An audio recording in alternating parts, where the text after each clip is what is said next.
ndraiky Lela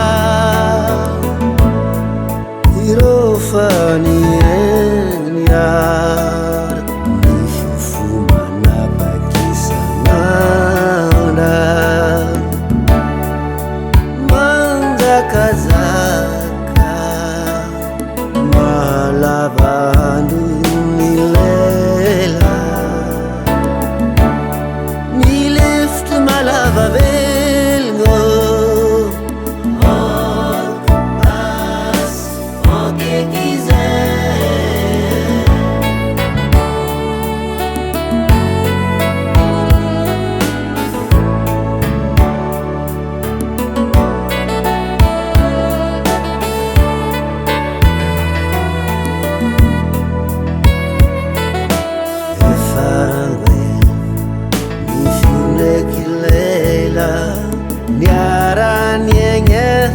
be ni fu mandidinio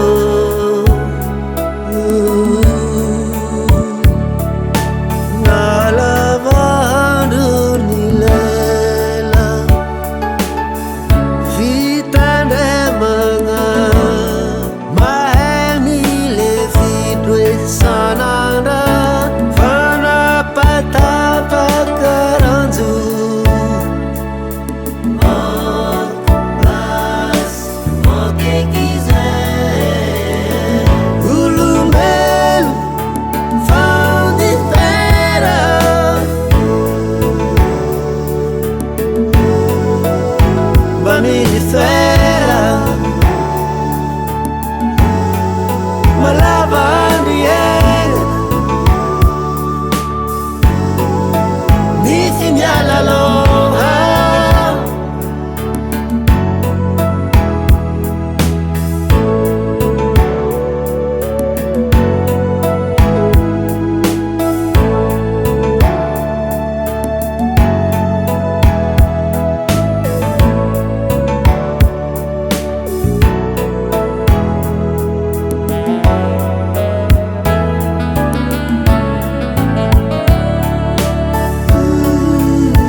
mi fandifera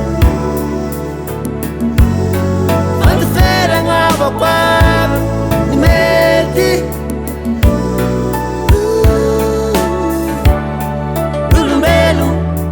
Lela ndraiky Nify nifagnaje zofa mialaloha